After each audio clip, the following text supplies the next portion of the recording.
Oke, saya akan membalas VT dari Kak User berapa itu ya. Seharusnya guru-guru swasta minta upah minimum dari pemerintah yang harus ditanggung yayasan. Ya, betul sekali, saya juga agak setuju dengan ini. Jadi, cita-cita dari Dirjen GTK Bu Nunuk Suryani itu kan untuk menjadikan guru itu bermartabat, mulia, dan membanggakan.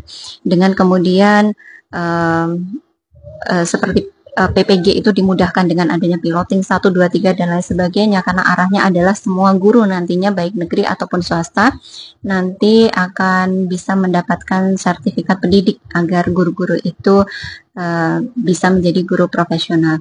Namun yang perlu ditekankan di sini bahwa sekali lagi bahwa pendidikan ini adalah ranahnya adalah ranah negara, jadi harusnya tidak mengkategorikan antara guru yang ada di swasta dan di negeri. Harusnya pemerintah bertanggung jawab untuk juga sama-sama mensejahterakan untuk guru yang ada di swasta juga. Hal ini juga yang ingin poinnya adalah agar Menteri Pendidikan yang sekarang itu coba untuk memberikan regulasi ya, agar yayasan-yayasan ini lebih memperhatikan guru-gurunya. Jadi ada peran dari kedua belah pihak. Yayasan juga punya peran, negara juga punya peran. Jadi guru ini kan sebuah profesi.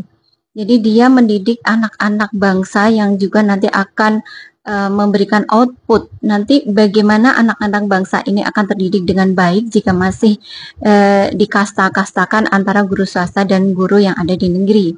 Jadi seharusnya pemerintah itu mulai tegas kepada yayasan-yayasan yang menyelenggarakan pendidikan, yang bergerak di bidang pendidikan, itu tidak hanya menyediakan prasarananya saja, misalnya gedung-gedung, alat dan lain sebagainya, tapi mereka juga harus menyiapkan untuk bagaimana menggaji untuk karyawan dan staf yang ada, terutama untuk guru-gurunya. Bagaimana kita akan meminta pendidikan kita berkualitas, output kita berkualitas jika guru-gurunya tidak diperhatikan.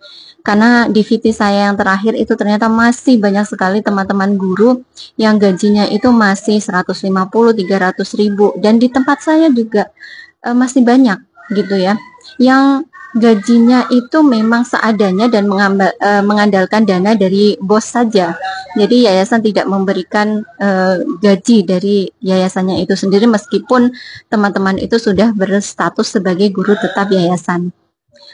Dan yang lebih miris lagi adalah ketika guru-guru yang ada di yayasan tersebut mendapatkan misalnya tunjangan sertifikasi atau tunjangan-tunjangan lain, biasanya adalah yayasan meminta kewajiban kepada guru-guru itu untuk dipotong berapa persennya, dengan alasan untuk membantu yang lain dan lain sebagainya, padahal untuk tunjangan itu adalah hak mereka. Dan terkadang seolah-olah jika sudah mendapatkan tunjangan seperti Sardik, ada juga yayasan yang tidak mau menggaji. Jadi hal itu disamakan dengan gaji, padahal itu adalah tunjangan. Ya, sekali lagi. Dan seharusnya yayasan mempunyai kewajiban untuk tetap membayarkan upah untuk pekerjanya.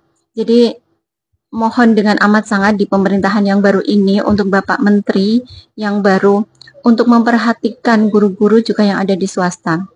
Semisal memang doesn't make sense kalau semua guru akan dijadikan ASN untuk di swasta, tidak mungkin. Tapi bagaimana memperhatikan agar guru-guru yang di swasta itu setidaknya mendapatkan kesejahteraan yang sama, karena mereka sama-sama juga untuk mencerdaskan anak-anak bangsa. Jadi untuk Dirjen GTK juga yang menaungi semua guru baik di negeri maupun swasta. Jadi untuk cita-cita menjadikan profesi guru itu bermartabat, mulia dan membanggakan itu akan terwujud. Tapi itu akan sangat miris jika guru-guru swastanya masih mendapatkan diskriminasi dan tidak mendapatkan kesejahteraan yang layak. Bagaimana menurut kalian semua?